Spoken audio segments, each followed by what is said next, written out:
Como os comentaba antes, influyendo activamente en la fertilidad de un suelo, encontramos que dentro de lo orgánico pues hay una parte que os he dicho que es abiótico, que no está vivo, pero luego tendríamos otra parte que sería toda esa, todos los organismos edáficos que encontramos en el suelo. Que fundamentalmente esos organismos edáficos pueden ser microorganismos, la mayoría de ellos, pero también macroorganismos. Y están ahí, interaccionando con todos los elementos del suelo, aprovechándose de él y también favoreciendo a su formación y a todos los ciclos de todos los nutrientes que ahí acontecen. Cuando se estudian los organismos edáficos, que son los organismos que viven dentro del suelo, sobre todo cuando se estudian los macroorganismos, pues para poderlos extraer de las distintas muestras del suelo, que yo puedo traer del campo, pues se utilizan distintos procedimientos. Uno de ellos, por ejemplo, lo tenemos aquí y que nos habla un poco de las características generales que tienen los organismos que viven, los macroorganismos que viven en el suelo. Esto que tenéis aquí es un embudo de Berlese. Mirad, un embudo de Berlese básicamente lo que es una luz que la vamos a enfocar hacia una muestra de suelo como la que colocamos aquí debajo de la luz. Digamos que en este embudo encontraríamos el suelo del cual quiero separar los macroorganismos edáficos y en ese vasito sencillamente pongo un poco de agua. Al colocar la muestra bajo la bombilla, los organismos edáficos que viven en el interior del suelo y por lo tanto en ausencia de luz, huyen aquí de dos factores. Por un lado tienen un fototropismo negativo, es decir, huyen de la luz, por lo tanto van a ir hacia la zona más profunda del embudo, y por otro lado necesitan humedad, fundamental para este tipo de organismos. Por lo tanto van a ir buscando las capas más bajas y más húmedas. A medida que la luz la tengo encendida, por un lado está emitiendo luz y por otro lado calor, y los organismos irán bajando por el embudo hasta caer en el agua. ¿Qué es lo que hacemos posteriormente? Pues posteriormente lo que hacemos es estudiar con detenimiento los organismos que hayan caído en el vasito de agua. Esto se hace con multitud de muestras, como en el Berlese que tengo yo a este otro lado, y estas muestras pues se dejan un tiempo en el embudo hasta que los organismos caen abajo y luego los estudiamos y podemos ver pues los distintos macroorganismos que hay en distintas muestras de suelo. De todos los macroorganismos edáficos que podemos extraer con nuestro embudo de Berlese, casi uno de los más famosos pues son los gusanos que hay en la tierra, pero bueno, no están ellos solos. También encontramos pues ácaros, encontramos muchos tipos de artrópodos, como, bueno, los ácaros serían un artrópodo, son unos arácnidos, pero encontramos otros artrópodos como los insectos, y dentro de esos gusanos pues encontramos los nematodos, unos pequeños gusanitos blancos, y también los anélidos, como las lombrices de tierra. Os voy a mostrar ahora algunas de estas lombrices de tierra que además su función es vital en los ecosistemas edáficos. Si os fijáis aquí, veréis que hay algunos gusanitos que son pequeñitos y blancos, que son los nematodos, pero si seguimos profundizando, pues podemos encontrar aquí también, pues por aquí hay algunos, las lombrices de tierra, como esta que podéis ver aquí.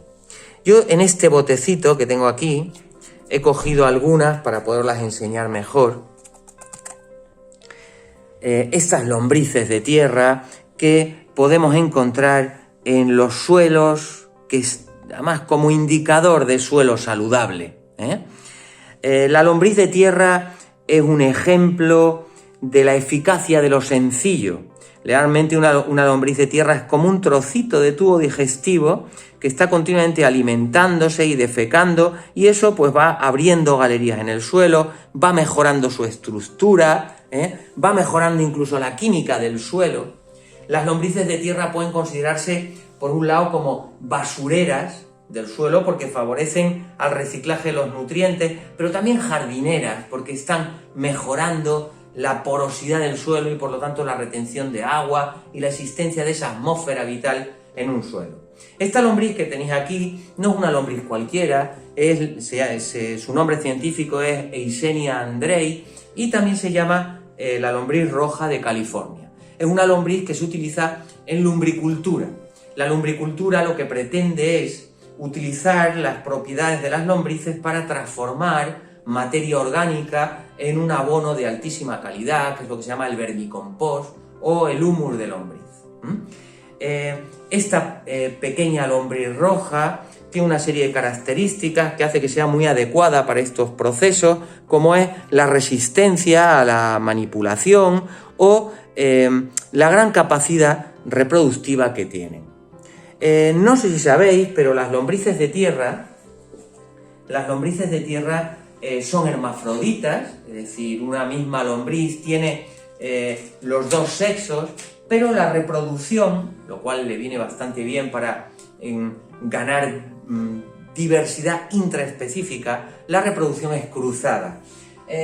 Os lo comento brevemente porque este animalito tan simpático es un animal al mismo tiempo ciertamente sofisticado. Cuando una lombriz la vemos uniforme, es que todavía no se puede reproducir. Cuando le aparece una estructura glandular, como una silla de montar que se llama clitelo, entonces sabemos que esta lombriz ya es reproductivamente activa. Una lombriz tiene los dos sexos, es decir, es capaz de producir óvulos y espermatozoides. Pero la reproducción es cruzada. Dos lombrices se encuentran y estas dos lombrices se aparean entre ellas, establecen un tubo mucoso entre ellas que las fija una con la otra. Y lo que se transfieren entre ellas son espermatozoides. Cada una, cuando se separa, se lleva espermatozoides de la pareja. ¿Cómo procede posteriormente el proceso reproductivo de una lombriz? Pues el clitelo genera una estructura quitinosa que va a avanzar hacia la cabeza de la lombriz.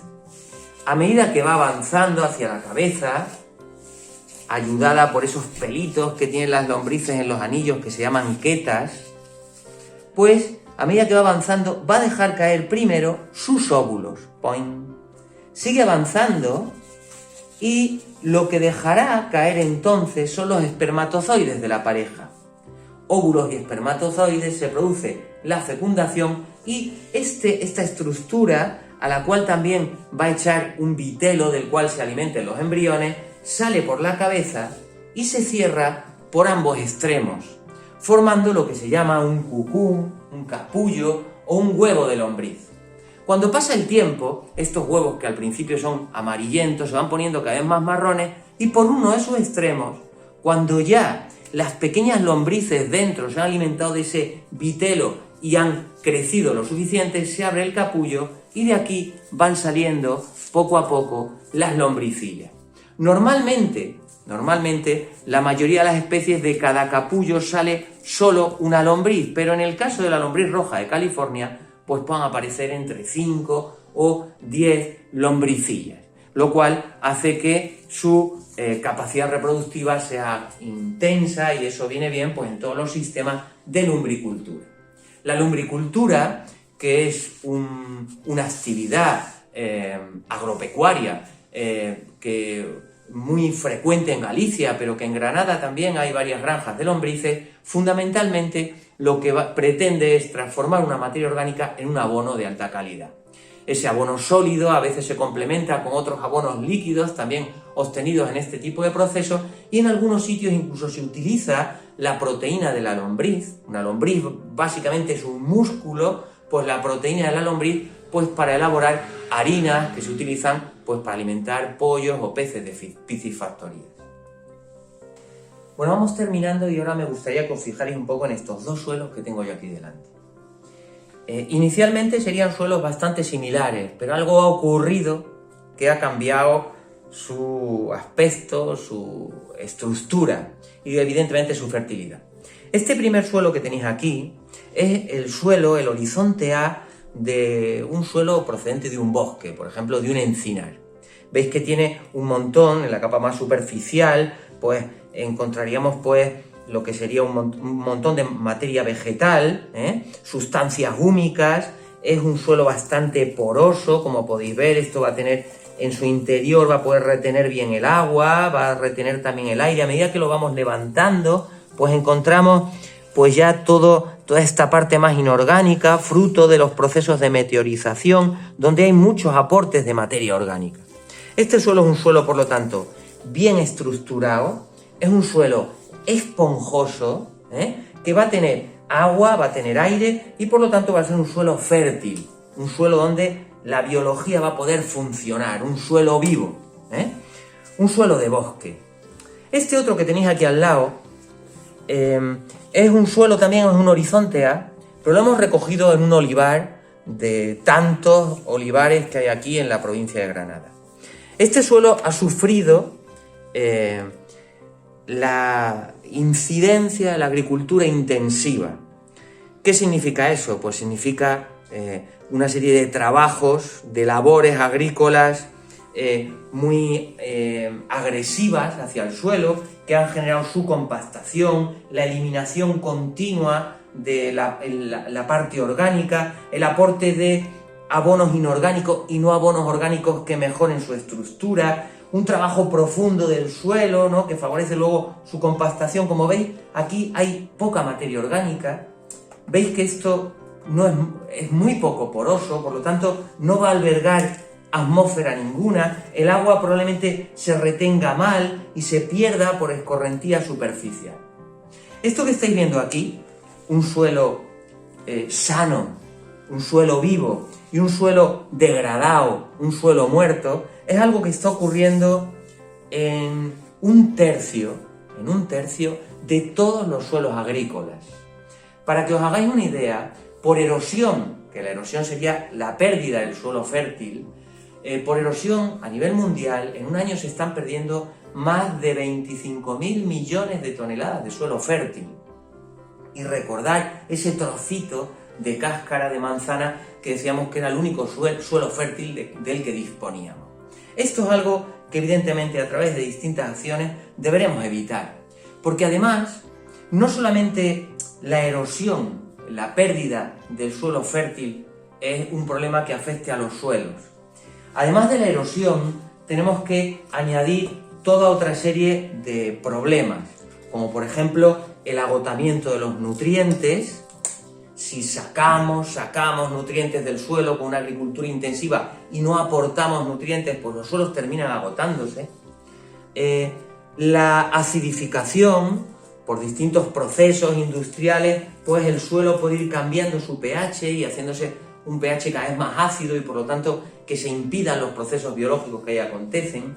La compactación, que la hemos podido ver con mucha claridad en el suelo del olivar. Vemos que este suelo, de todos estos trabajos agresivos, pues está muy compacto y por lo tanto se pierde esa porosidad que permite que ahí exista una hidrosfera y una atmósfera que le dé vida al suelo. La salinización, que ocurre también cuando por diversas causas, sobre todo en suelos que están cerca de zonas marinas, pues se produce intrusión marina y se produce una salinización de los suelos. Y la contaminación química por múltiples procesos, que a veces esta contaminación química está tamponada por un suelo vivo, pero cuando el suelo está degradado realmente no tiene recursos como para poder tamponar este tipo de contaminación. Por lo tanto, como veis, el suelo es un bien escaso, sometido a muchas agresiones y hay que hacer lo posible para conservar suelos vivos, porque de eso depende la supervivencia de los ecosistemas y por lo tanto la supervivencia de nuestra especie.